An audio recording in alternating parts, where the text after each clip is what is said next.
It's U of L Today on 93.9 The Ville. Here's your host, Mark Hebert. And welcome to U of L Today with Mark Hebert on 93.9 The Ville. We're so glad you're joining us. As you know, this show is about all things U of L except for athletics, except on a few occasions. So we're going to be talking about research, students, great things going on at the University of Louisville, and give you some idea of what's happening at your university in Louisville, Kentucky, U of L.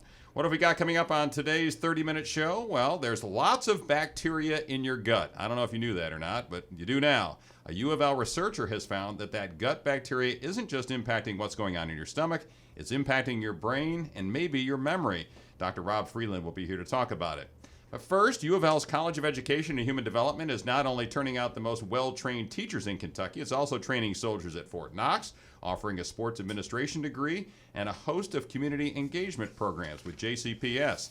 And here to talk about all that's going on in the College of Education and Human Development is Ann Larson, who is the dean. Hello, Ann. Good morning, Mark. It's a pleasure to be here. How you doing? Doing well, thank you. All right. Well, let's chat a little bit about the College of Education and Human Development. How big is it? How many employees you got? And what do you do? Sure. Well, the College of Education and Human Development at U of L is, we have about 3,200 students. We have about 100 faculty. We have a large staff.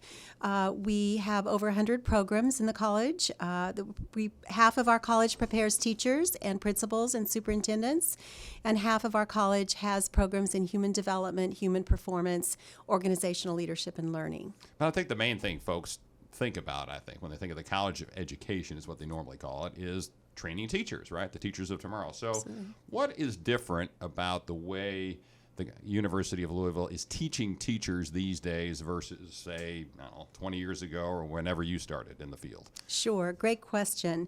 One of the things I think that's most unique now about the preparation of teachers, and something we do at the University of Louisville, is what we call a clinical model of teacher preparation. And that's very similar to a medical model wherein our teacher candidates are immersed in schools, just as medical doctors are immersed immediately in hospitals, teaching hospitals. We call our partnership schools in JCPS sort of clinical sites for teacher preparation, or teaching of teacher schools. So our candidates begin immediately when submitted to the program. We call our students our candidates. They begin with very high qualified cooperating teachers. Our faculty teach courses on site in the schools. We have partnerships obviously with JCPS and with OVEC, the Ohio Valley Education Cooperative surrounding Louisville. So we have urban, rural placements for our candidates. They get a wealth of experience. So are these just grad students that we're talking about, or are these like sophomores and juniors at U of L are going out and actually in a classroom in a Jefferson County public school? Yes, to both. They are Okay. undergraduates and graduates. We have an undergraduate teacher preparation program, a Bachelor of Science. We also have a Master of Arts in Teaching, which is a graduate level certification where you can come after you have a major in a content area or an affiliate area and become a teacher at the graduate level. So we have both. And the purpose of that model is what? Just getting them out of the classroom, getting them out of the U of L classroom and into a real classroom so they learn what they're doing once they graduate? Is that the deal? Absolutely, Mark. We have a sort of a theme in our college. We call our theme Shaping Tomorrow, Ideas to Action. And so we focus on three constructs of sort of preparation of our educators. One is inquiry, which is about knowledge. So there's the theory part. The second is action, which is practice, and that's where the theory and the action have to sort of coincide very early for the teacher candidates in classrooms in real world settings. And then advocacy, which is making a positive difference in the lives of children. We're talking with Ann Larson, who's the Dean of the College of Education and Human Development at the University of Louisville. We're talking about CEHD, as those of us who work at U of L call it. There's also quite a partnership with Jefferson County Public Schools. You mentioned it briefly. Why don't you talk about that a little bit and why that's so important to both JCPS, the parents and students there and to U of L? Well, certainly. Louisville, University of Louisville has a very long-standing and symbiotic relationship with the Jefferson County Public Schools. I came to U of L in 1995 for that reason, from Kansas originally through Illinois, University of Illinois, and knew when I was in my doctoral program there about the reputation of the relationship between the university and Jefferson County Public Schools. So we have a program at U of L that most are familiar with called the Signature Partnership Initiative. It's part of President Ramsey's vision to have the community outreach in each of our colleges and our schools at U of L. So we work very closely with Jefferson County Public Schools, J.B. Atkinson Academy of Excellence Elementary, Cochran Elementary, Portland Elementary, Westport Middle School, Seneca High School, Central High School, and Shawnee High School, the Academy at Shawnee. And so all of those are sort of in our SPI network. They're either SPI schools or affiliate schools. Now, some of those schools are have a large number of low-income kids. Are the students from U of L learning something different when they go teach at one of those signature partnership schools in Jefferson County than they are when they go to, say, Shelby County schools? Yes, they are, Mark. They are learning to be culturally responsive.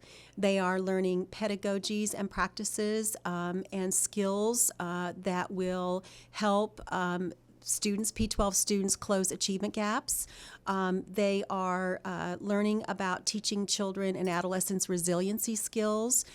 We call it don't get in fights. Cross-cultural competence. Don't get violent. Make good choices, right. So the content piece is very important. The assessment piece is very important. But the responsiveness to the whole child is very important as well. And so this clinical immersion in this clinical model, particularly in the SPI sites, the school sites, and the rotations our candidates have in those sites, really does give them urban preparation for what we call priority or high-need schools. I'm going back almost, more than 20 years when the Education Reform Bill was passed in Kentucky, and there was a lot of talk about teachers' use of technology, that teachers at the time at least, and I don't know, maybe now still, weren't using technology enough in the classrooms to teach kids, and that's how kids learn these days because they're used to using their iPhones now.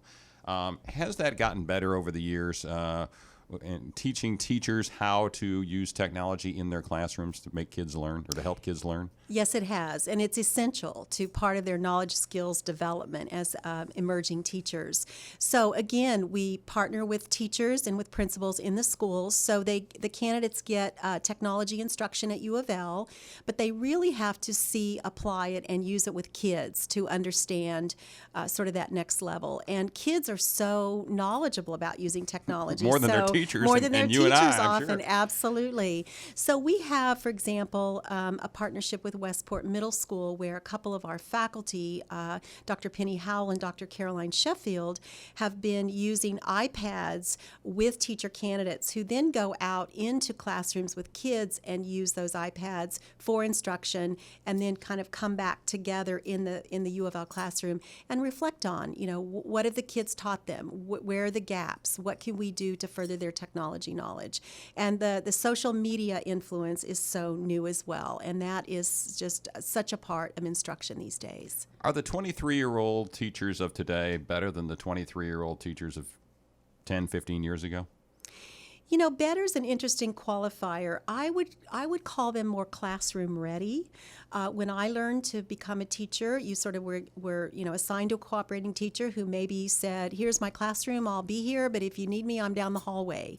Well, now there's more of a co-teaching model. So again, sort of like a medical model for the preparation of teachers where the student teachers, the field experienced students are working alongside their classroom teacher and they're co-teaching and they're working together with the kids in pull-out groups and in instruction in the classroom.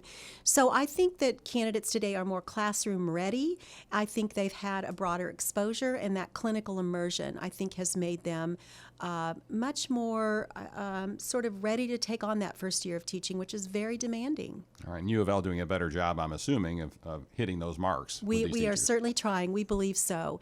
We do solicit feedback from our employers, of our candidates, the principals, superintendents, the co-op experts in the district consortia, and so we take that feedback very seriously. We have advisory boards with teachers and principals on them, and when we hear that we're not doing something the way we need to be doing it, we respond. Okay. We're sitting here with Ann Larson, who is the Dean of the College of Education and Human Development at the University of Louisville. We've been talking mainly about teacher training and the students who are going into teaching. Let's talk about some of the other programs you've got going on, which there's a bunch of them, frankly. There's a collaboration with Fort Knox and the Army to do training and teaching of the soldiers down at Fort Knox. Describe that a little bit. Tell us what that is, Ann. Sure, Mark. Well, this initiative is the Fort Knox Cadre and Faculty Development course that's going on this summer. We call it CFDC for short. Dr. Jeff Sun is the department chair of the Educational Leadership Evaluation and Organizational Development I think he needs a longer title. He does. I absolutely Dr. think he needs Sun Eliod, right? But anyway, that program is in operation now and has about 380 some participants in it at Fort Knox this summer, with faculty from U of L and from all over the country who are affiliated with us in this program to prepare ROTC commanders at universities and across the country to become leaders and to use what we know about learning and pedagogy to further advance the skills and knowledge of kids in those programs. We actually met a few of them when they were actually on our Belknap campus, and there were a couple of guys from Wisconsin, the University of Wisconsin, I think, and they said that this was very valuable, that they could learn, new teaching skills, not just, how to be an Army guy, but how to be a teacher more in the classroom. Absolutely. And so that's what they were going through. And the military is very focused on that. In going to Fort Knox and hearing the leadership, the commanding leadership at Fort Knox talk about sort of their theory of military practice and learning, they are very keen on education. And so we feel very fortunate to partner with Fort Knox. And sports administration, that we affectionately call SPAD. What is that? Sport administration is a program, and it's one of our more highly visible programs, and is nationally acknowledged and recognized. It is in our Health and Sports Sciences department, and it prepares students for a variety of fields in sport administration, in the business of sports, for athletic directorships, and so forth. And at present, we have 23 students and 5 faculty and staff in Amsterdam. They left today. They are very engaged in an initiative in Amsterdam to travel with the European Athletic Championships, and they are attending the championships, which take place every 2 years in a city in Europe. And so we're proud of the group. They last year graduated 26 students. They're a very vibrant and good group. And I know it's a not a huge program, but it's a very renowned program in Kentucky. I know when I talk to kids that they're trying to figure out what they want to be when they grow up, they mention the SPAD program at the University of Louisville, and they come to the school just for that. So absolutely. We have kids from all over the country in that program. Is it mainly athletes that do that, or is it students from, that might be business majors and just happen that they want to do something else? Absolutely. It's a very diverse group of students. Background-wise, ethnicity, gender, yes, they come from all walks of life, disciplines. We have students in the program who have law degrees. We have students that come from business, students who are very interested in athletics, have that very strong background. So indeed. And one of those athletes, Kelsey Worrell, who is now going to the Olympics, she's in your program, correct? She is in the exercise physiology program, which is also was in that program. She graduated. Yes, indeed. So we're very proud of Kelsey and her accomplishments to go to the U.S. Olympics to represent on the swim team. That doesn't hurt to have a person like that representing your college, does it? Absolutely. Or the University of Louisville. And she's a darn good student. I think she graduated with a 3.6 or 3.7 grade point. Very strong academic student. Yes, we're very proud of her. All right. A couple other things that I wanted to talk about with you was the Child Development Center and the research that's going on in that field for young children. What is the College of Education Human Development doing in that area? So the Child Development Center that's affiliated with our college is known as the Early Learning Campus, also affiliated with the Scholar House in Louisville. Dr. Jill Jacoby Vessels is the director of that, who's a faculty member in our college in early childhood education. That is also a clinical site for the preparation of early childhood teachers, similarly to what we talked about with JCPS and our OVEC partnerships. So Jill has birth to 5-year-olds, 4-year-olds, and in the early learning campus. And there's a method called the Emilio Reggio method of early childhood development. And the children there work with their teachers in that method of learning. It's very experiential, very hands-on, very inquiry based. Very individualized to the children, but also sort of teaches them the values of collaboration and teamwork. So it's a dual role then for the Child Development Center. One, it's a place for folks to take their kids, and it's a preschool program, for lack of a better Indeed. term. And then it's also serving as a laboratory for UofL to do some research and see what teaching methods are best. Is that Absolutely. And Jill just finished an endeavor called the PNC Fellows, which had the PNC generously funded this partnership that supports young or teacher candidates in early childhood education who are using the arts and other sort of the humanities areas to help the children learn content and to express themselves through painting and music and theater. There is going to be a summer oasis classroom the week of July 18th, and the fellows, the early childhood students, and Jill and another colleague will be engaged in that. So we're excited about that initiative, which also involves some research. We've got about a minute left or so. We're talking with Ann Larson, who's the Dean of the College of Education and Human Development at UofL. What would you say to folks who say, teaching is such a tough profession now. I don't know that I want to go into that, or I don't know that I want my kid to go into that. What would you tell them? Well, I'm a little biased, having been a former classroom teacher. I think it's the profession of professions. Teaching is the key to life's opportunities. Our building is named after Woodford Porter, and in our lobby there's a mural, a photo of him and his wife Harriet, and there's a phrase he used that education is the great equalizer. And I think it's a noble profession. Most professions are challenging, but it's so incredibly rewarding. And great teachers are just so essential to the wealth and health of our health and well-being, of our society. All right. Ann Larson, Dean of College of Education and Human Development at the University of Louisville. Thanks for being on the show. Thank you, Mark, for the opportunity. With me is Dr. Rob Friedland. He's a neurology professor at the UofL School of Medicine, and he does research on Alzheimer's disease. Welcome, Dr. Friedland.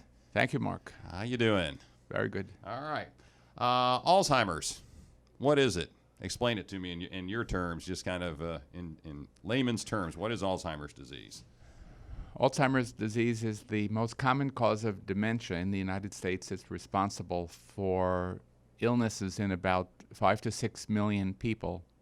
And dementia is a symptom classification involving loss of memory and many other aspects of cognitive and executive function. Alzheimer's happens to be the commonest cause of that. Okay. And how many folks in Kentucky, ballpark, or do you know how many? Several 100,000. In Kentucky alone? Yes. All right. Well, we only got a population of 4 million, so that's a decent percentage. Yes. So what's the percentage nationwide, or do you know of people that have it? About 5 to 10% of people over 65. And get Alzheimer's. Wow, that's high. And the risk doubles every 5 years after the age of 65, so it's very much associated with age. Oh, I'm approaching 65, or I'm getting there pretty close. So, and I do worry. I think all of us that get to be this age worry a little bit about forgetting things and forgetting names. Is that a common occurrence, or should we be concerned and run to Dr. Friedland and get tested? It's very important for everyone to know that forgetting is a function of the brain, just like remembering is a function of the brain, and it's normal to forget. And forgetting is more common in older persons, and every item that's forgotten is not necessarily a sign of the disease. It depends on what is forgotten, whether it's a trivial or important matter. I got you. So if I forget your name right now, I've met you and I know you a little bit, and I just forget your name, blank on it as we're talking here, is that a sign that I'm getting Alzheimer's? Not particularly. If you would to see President Ramsey and call him something else, that might be more of a significant. And I said, hey, forgetting. Dr. Friedland, as I'm waving at Dr. Ramsey, that would be something Perhaps that would be noteworthy. of concern. Okay, I got you. All right, well, you're doing some research at the University of Louisville, and I've read a little bit about it, about how environmental factors impact Alzheimer's. So go into a little bit about what you're researching and what you're working on. I talked specifically about the gut bacteria in the intro to you, but what other things are you working on, including this gut bacteria and the link perhaps to Alzheimer's? Yes. 1% perhaps of all cases of Alzheimer's disease are caused by a single gene. 99% of the time, it's not caused by a single gene, and in those cases, the cause or causes are unknown. We suspect that the problem, which involves the incorrect folding of brain proteins in Alzheimer's as well as Parkinson's and ALS, that problem can be initiated by bacteria that reside in the intestine. And a monumental amount of research done around the world shows that these bacteria, which everyone has, are very important for immunity and metabolism. And we are pursuing the idea that this is also linked to the initiation of protein problems in these neurodegenerative disorders. And how do you know if you have the right bacteria or the wrong bacteria? Or is there a right bacteria and wrong bacteria? It just impacts people different ways. That's a very good question. We've done research in animals, both in rats and in nematodes called C. elegans, and we find that feeding certain types of bacteria cause an acceleration of the misfolding problem in neurons and muscle cells in these animals. In humans, the precise kind of bacteria that may be involved are not yet known, but we are researching that in our laboratories along with our collaborators in Cambridge in England and in Japan. However, we do already know that the bacteria that we have are dependent upon what we feed them, and we're feeding them the food that we're eating. And diet is a very important determinant of what bacteria we have. And it is advantageous to eat foods that are high in fiber and relatively low in fat and proteins from meat. So, all right. So let me back up a little bit. So I've got these bacteria in my gut, and as everybody does. Yes. To make them perhaps, I think what you're saying, to make them perhaps behave poorly and contribute to perhaps me getting Alzheimer's, I have to feed them, or we think perhaps I have to feed them fatty foods and stuff that's bad for me. And if I don't, if I have a low-fat diet, lots of fiber, I may not activate those bacteria. Is that correct? Or yes. Okay. Regardless of what you eat, there will be bacteria. Right. But the bacterial populations, we're not talking about a single strain, but many, many thousands of populations, different bacteria, as well as fungi. They're dependent on our diet. And if you have a high-fat, meat-based diet, you have bacteria that are relatively more inflammatory and that enhance the risk of heart disease and stroke and Alzheimer's disease. If you have a diet with less meat and more fiber, fruit and vegetables, beans and brown rice, and legumes and fruit, you have bacteria that lead to a more anti-inflammatory pattern that is more protective against heart disease, stroke, and Alzheimer's. We're talking to Dr. Rob Friedland, who's a neurology professor at the UofL School of Medicine and does research on Alzheimer's disease. It really is amazing how much diet impacts total health, doesn't it? I mean, you can listen to your doctor say 1,000,000 times, you got to have a better diet, dude. But, until you hear, hey, this may lead to Alzheimer's or potentially lead to Alzheimer's if you don't eat better, that kind of hits you at home, doesn't it? Exactly. And the other parts I don't want to ignore are dental health is important because there are also bacteria that reside in the mouth. And head injury is bad for the brain at any age of life. It's also important for people to be physically active throughout life. So I had a lousy diet when I was younger. I got a good diet now. I played football without a helmet when I was younger. So what you're telling me is I'm in bad shape for the future here as I roll towards age 65. Well, hopefully you're not riding a motorcycle without a helmet. No, I'm not doing that. And you're not playing football any longer. No, I'm not playing football any longer. No one would want to see me play football any longer. And what about the dental? Give a little bit more about that. Is that, again, a bacteria thing? We all have bacteria in the mouth as well, and we can't remove them. We don't want to eliminate them, but we don't want them to have a party. Meaning what? Meaning we don't want them having a good time. We want them to be constantly watching out for their survival. So we need to floss every day and brush twice a day at least, and go to the dentist 2 or 3 times a year to have cleaning, and avoid periodontitis, which is the most common dental infection, which is a risk factor for heart disease, stroke, and Alzheimer's disease. I think what I heard you say at the top of this interview was that only 1% of Alzheimer's patients, it was determined by their gene, correct? Yes. So that's hereditary. That's right, in those cases. All right. So only 1% of Alzheimer's patients are getting it from their parents. That's right. Is that fair? And the other 99% is just random. Well, the common explanation now is it's random, and I'm saying it's not random. It's associated with your lifestyle. It's related to how many head injuries you've had and how you've been eating, what physical and mental activities you've had throughout life. Gotcha. Okay. So, I think everybody's read those studies, though. There's been other studies that seem to indicate that that Alzheimer's is more tied to heredity, isn't there? Absolutely. There's another kind of a gene which is not causative. It's a risk factor gene. It's called apolipoprotein E, and it's associated with lipid metabolism, which is a good sign that also, from a genetic point of view, it's good to have a low-fat diet. However, this gene is only for risk, so it increases the risk if you have it, but it doesn't cause the disease. So many people who have this risk factor gene, if they have a healthy lifestyle, they may avoid the disease. Gotcha. All right. Dr. Rob Friedland, thanks for being on the program. One final note from you about Alzheimer's. What advice would you have to folks that may be listening to this program? I would like them to support the research that's going on at the University of Louisville in our labs, along with our collaborators that are seeking to uncover the vital factors that cause Alzheimer's disease so we know how it can be prevented and eliminated. Very good. Keep up the good work. Thank you. All right, Dr. Rob Friedland, neurology professor at the UofL School of Medicine. All right, we always try and wrap up these programs with a Did You Know segment, a little bit of trivia about the University of Louisville. So today's UofL trivia, all incoming freshmen at UofL are required to take a web-based alcohol awareness program and another web-based program on sexual assault prevention. Alcohol EDU/Haven is used at 500 institutions nationwide, including 4 others in Kentucky.